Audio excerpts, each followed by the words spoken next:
नमस्कार। आज हम सब मिलकर भगवद गीता के गहरे समंदर में उतर रहे हैं। जी हाँ। हमारे पास इसका आधार है एक विस्तृत वीडियो समीक्षा स्क्रिप्ट जो गीता के ज्ञान की परतें खोलती है। हमारा मकसद है इस ज्ञान सागर से वो खास मोती चुनना जो मन, कर्म, भक्ति, ज्ञान और मुक्ति, मतलब जीवन के लगभग हर आयाम को छूते हैं। हाँ बिल्कुल, और शायद आज की भागदौड़ में रास्ता भी दिखाएं। और इसकी शुरुआत होती है एक बहुत ही कह सकते हैं नाटकीय सीन से। कुरुक्षेत्र का युद्ध मैदान। हाँ। सामने अपनी ही सेना, अपने ही लोग, और बीच में खड़े हैं अर्जुन।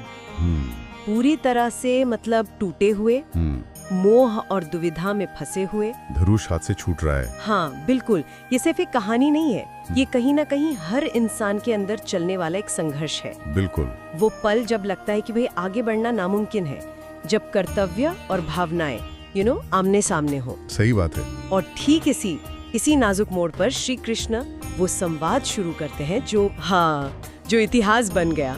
बिल्कुल, 700 श्लोकों का ये संवाद। हाँ, ये सिर्फ उपदेश नहीं है, बल्कि जैसे आपने कहा, ये तो जीवन को समझने और जीने की एक कुंजी है। पहला ही अध्याय अर्जुन विषाद योग, अर्जुन की इसी मानसिक उथल पुथल को दिखाता है। ये डर, ये मोह, ये संदेह। हाँ। क्या ये आज भी उतने ही प्रासंगिक नहीं लगते? निश्चित रूप से। मतलब जो स्ट्रॉन्ग स्क्रिप्ट है हमारे पास, वो भी इसी बात पर जोर देती है। अच्छा। कि अर्जुन का संकट सिर्फ एक योद्धा का संकट नहीं है, वो आज के इंसान के मन की उलझन का एक तरह से प्रतिबिंब है। हाँ, काम का दबाव, रिश्तों की जटिलताएं, सही गलत का फैसला। हाँ, हम सब कभी ना कभी अर्जुन की तरह ही मतलब असहाय महसूस करते हैं। हाँ। स्क्रिप्ट में एक लाइन है जो वाकई सोचने पर मजबूर करती है। मन की कमजोरी ही असल हार है, मैदान की नहीं। अरे वाह। यानी अगर आप अंदर से हार गए तो बाहर की जीत भी बेमानी है। ये बहुत गहरा पॉइंट है। तो इस गहरी निराशा और भ्रम की स्थिति से बाहर निकलने का रास्ता क्या है? मतलब यहीं से गीता का असल ज्ञान शुरू होता है ना? हाँ बिल्कुल। दूसरा अध्याय सांख्य योग। हाँ। श्री कृष्ण सीधे अर्जुन के भ्रम की जड़ पर ही चोट करते हैं। वो आत्मा के स्वरूप का खुलासा करते हैं। अच्छा। वो कहते हैं कि तुम जिनके लिए शोक कर रहे हो वो असल में मरने वाले हैं ही नहीं। अच्छा, आत्मा तो अजर अमर है। हाँ, शरीर बदलता है जैसे हम कपड़े बदलते हैं, पर आत्मा वो वही रहती है। हाँ। वो प्रसिद्ध श्लोक है, नैनम छिंदन्ति शस्त्राणि, हाँ, नैनम दहति पावकः, मचैनम क्ले दयन्ते आपो न शोषयति मारुतः। हाँ, ये तो बहुत सुना है। बिल्कुल। यानी इसे न शस्त्र काट सकते, न आग जला सकती, न पानी भिगो सकता और न हवा सुखा सकती है। तो ये जानना कि हम सिर्फ ये शरीर नहीं है, एक अविनाशी चेतना है, ये सोच कितनी मुक्ति देती है ना। हाँ, और स्क्रिप्ट इसे आज के संदर्भ से जोड़ती है, खासकर डिप्रेशन, एंजाइटी और चीजों को खोने के डर से। अच्छा, क्या ये ज्ञान वाकई मतलब प्रैक्टिकली इन मानसिक स्थितियों से निपटने में मदद कर सकता है? हाँ, स्क्रिप्ट इसे सिर्फ फिलोसॉफिकल विचार नहीं मानती, वो बताती है कि कैसे ये समझ व्यावहारिक रूप से काम करती है। कैसे? देखिए, जब हम जान जाते हैं कि हमारा असली स्वरूप स्थायी है, तो बाहरी चीजों, सफलता, असफलता, रिश्तों का आना जाना, इनसे हमारा सुख दुख उतना नहीं बंधता। एक तरह की डिटैचमेंट। हाँ, कह सकते हैं। ये हमें एक गहरी स्थिरता देता है। हानि का डर असल में पहचान के खोने का डर होता है ना। सही बात है। तो ये ज्ञान उस डर की बुनियाद पर ही चोट करता है। ये सिर्फ दिलासा नहीं है, ये एक स्थायी मानसिक बदलाव की क्षमता रखता है। अच्छा, तो आत्मज्ञान हमें आंतरिक स्थिरता देता है, लेकिन बाहरी दुनिया में तो हमें कर्म करना ही पड़ता है, एक्शन तो लेना ही है। बिल्कुल। यहीं पर गीता का शायद सबसे प्रसिद्ध सिद्धांत आता है, कर्मयोग, अध्याय 3 में। हाँ, कर्मण्येवाधिकारस्ते मा फलेषु कदाचन। जी।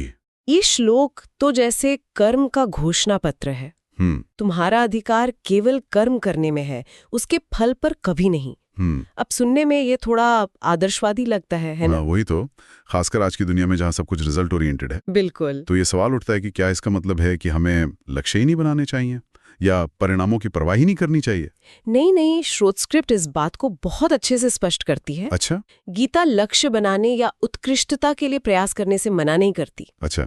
आप देखिए, श्री कृष्ण खुद अर्जुन को युद्ध करने के लिए कह रहे हैं। हाँ, अपना कर्म करने के लिए। बिल्कुल। मुद्दा फल की चिंता या आसक्ति का है, अटैचमेंट का। यानी अपना 100% दो, पूरी कुशलता और समर्पण से काम करो। लेकिन परिणाम क्या होगा, इस सोच में अपनी एनर्जी और मानसिक शांति बर्बाद मत करो। तो मतलब फोकस प्रोसेस पे रखो। एग्जैक्टली। स्क्रिप्ट इसे प्रोसेस ओरिएंटेड अप्रोच कहती है।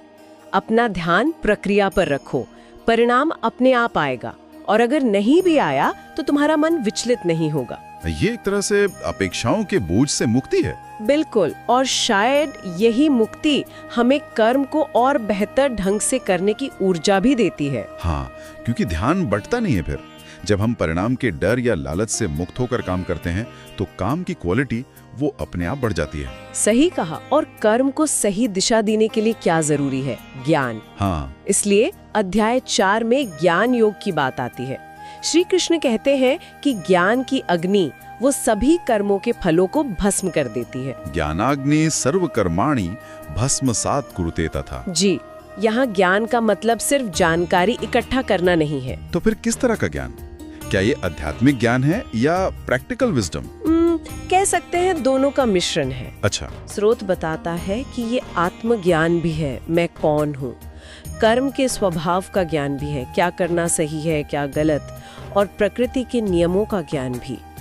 सबसे महत्वपूर्ण बात, ये ज्ञान सिर्फ पढ़ने सुनने से नहीं आता, ये अनुभव से, विवेक से और अक्सर किसी योग्य गुरु के मार्गदर्शन से मिलता है। मतलब एक्सपीरियंशियल लर्निंग। बिल्कुल। ये समझ हमें भ्रम और मोह से निकालकर सही निर्णय लेने में मदद करती है। ये अज्ञान के अंधेरे को मिटाने वाला प्रकाश है। कर्म और ज्ञान के बाद फिर बात आती है मन को साधने की। अध्याय 5 और 6, कर्म संन्यास योग और ध्यान योग। जी।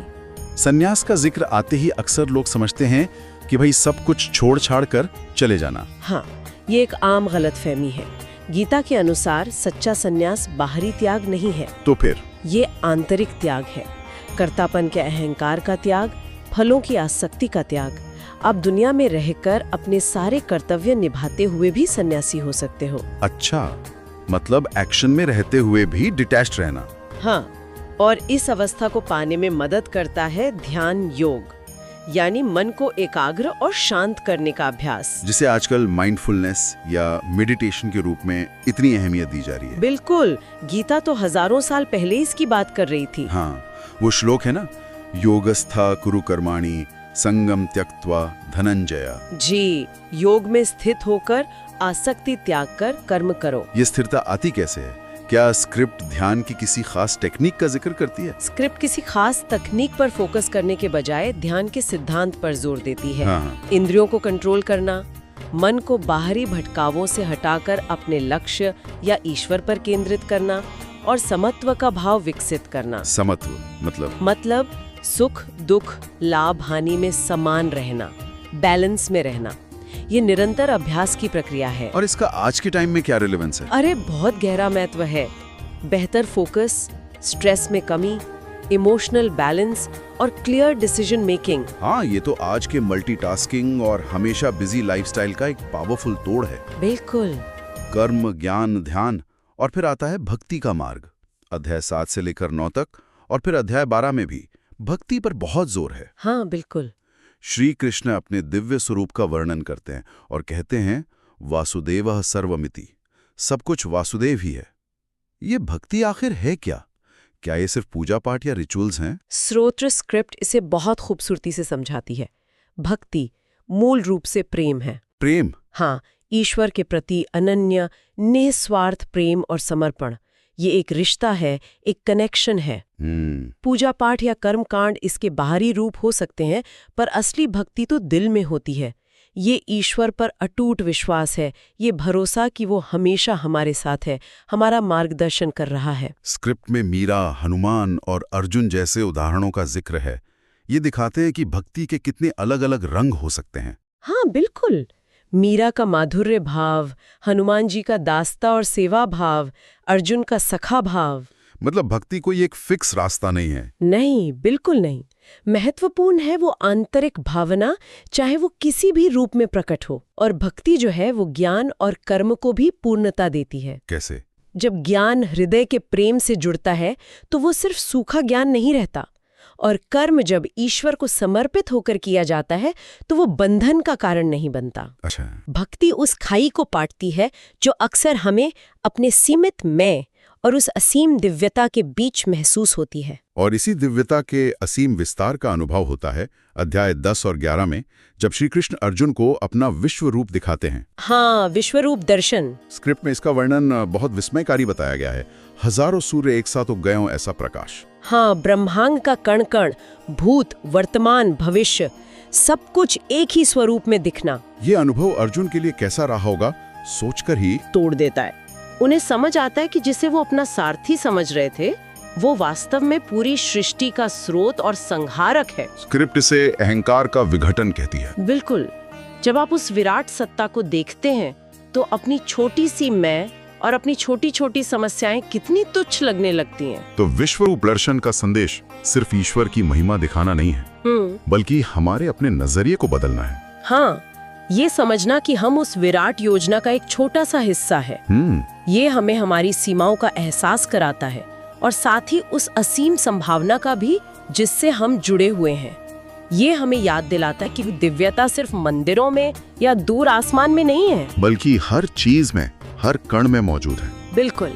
अगर हम अपनी संकीर्ण दृष्टि से बाहर निकलें तो शायद हमें भी अपने आसपास वो विराट स्वरूप नजर आने लगे। स्क्रिप्ट एक सवाल उठाती है इस अनुभव के बाद, क्या अर्जुन का युद्ध के प्रति नजरिया बदला होगा?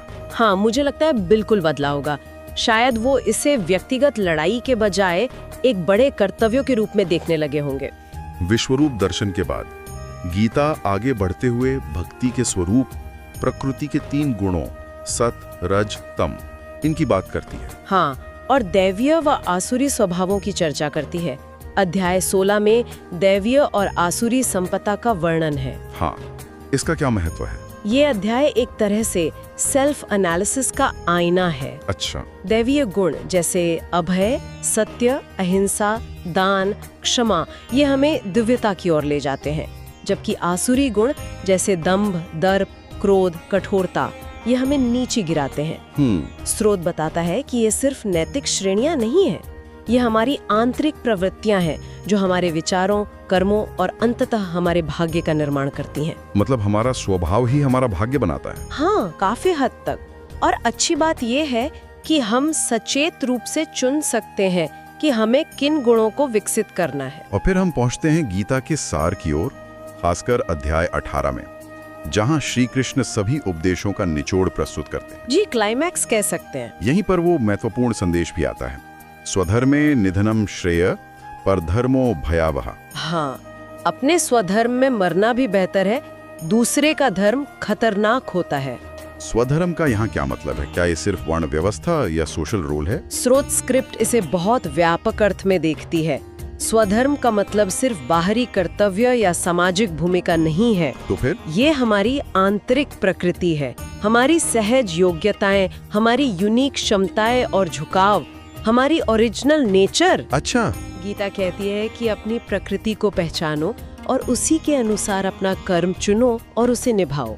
दूसरों की नकल करना या ऐसा काम करना जो आपकी प्रकृति के विपरीत हो, भले ही वो बाहर से कितना भी आकर्षक लगे, अंततः खतरनाक और असंतोषजनक होता है। तो ये एक तरह से अपनी कॉलिंग या पर्पस को पहचानने और उसे जीने की बात है। बिल्कुल। आज के जमाने में जहाँ करियर चुनने या जीवन का रास्ता तय करने में इतना कंफ्यूजन है, ये सिद्धांत तो बहुत रेलेवेंट लगता है। अत्यंत प्रासंगिक। ये हमें बाहरी दबावों या सामाजिक अपेक्षाओं के बजाय अपने अंदर झांकने के लिए प्रेरित करता है। हाँ, ये पूछने के लिए कि मेरे लिए सही रास्ता क्या है, मेरा असली टैलेंट और पैशन क्या है। बिल्कुल। अपने स्वधर्म को निभाना शायद हमेशा आसान न हो, उसमें चुनौतियां आ सकती हैं, लेकिन वही रास्ता अंततः संतोष और सार्थकता की ओर ले जाता है। तो अगर हम इस पूरी गहन चर्चा को समेटें, गीता से मिले वो कौन से मुख्य सबक है जिन्हें आज का इंसान अपने जीवन में उतार सकता है? जैसा कि स्रोत स्क्रिप्ट ने भी रेखांकित किया है, अपनी आंतरिक प्रकृति और कर्तव्य को समझो और पूरी निष्ठा से उसका पालन करो। दूसरों की नकल या बाहरी दबाव में अपना रास्ता मत छोड़ो। बिल्कुल। दूसरा, कर्म करो, फल की चिंता छोड़ो, अपना बेस्ट दो, पूरी स्किल लगाओ, लेकिन परिणाम की अटैचमेंट से मुक्त रहो। ये मानसिक शांति और बेहतर कर्म दोनों का रास्ता है। सही। तीसरा, आत्मस्वरूप को जानो। खुद को सिर्फ ये नश्वर शरीर मत समझो, अपनी अविनाशी दिव्य आत्मा के स्वरूप को पहचानो। ये समझ तुम्हें भय, शोक और आसक्ति से ऊपर उठाएगी। और चौथा, ईश्वर को सर्वत्र देखो। दिव्यता सिर्फ मूर्तियों या पूजा स्थलों तक सीमित नहीं है, उसे अपने भीतर, दूसरों में और सृष्टि के कण कण में अनुभव करने का प्रयास करो। भक्ति और समर्पण से ये अनुभव गहरा होता है। ये तो वाकई जीवन जीने का एक पूरा दर्शन है। हर व्यक्ति अर्जुन है, हर चुनौती कुरुक्षेत्र। हाँ, और हमारे अंदर का विवेक, वो कृष्ण तत्व, हमेशा हमें रास्ता दिखाने को तैयार है, बस हमें सुनने की जरूरत है। सही कहा। वो आवाज हमेशा कहती है, उठो, जागो और अपना धर्म निभाओ। सचमुच, जैसा कि स्रोत के अंत में कहा गया है, जिसने गीता को समझ लिया उसने जीवन को समझ लिया। बिल्कुल, ये सिर्फ एक धार्मिक ग्रंथ नहीं है, ये तो एक टाइमलेस गाइड है, जीवन प्रबंधन का एक मैनुअल जो हर युग में प्रासंगिक है। और इस चर्चा के अंत में एक विचार शायद हम सबके लिए मनन करने योग्य है, जैसा कि स्रोत भी इशारा करता है। अगर हम सच में अपने दैनिक जीवन में, अपने काम में, अपने रिश्तों में, अपने छोटे बड़े निर्णयों में अपने स्वधर्म को पहचानने और उसके अनुसार चलने का प्रयास करें, तो ये हमारे जीवन को, हमारी खुशियों को और हमारी सार्थकता की भावना को किस हद तक बदल सकता है। ये सवाल अपने आप में एक यात्रा की शुरुआत है और इसका जवाब मुझे लगता है हर किसी को अपने भीतर ही खोजना होगा।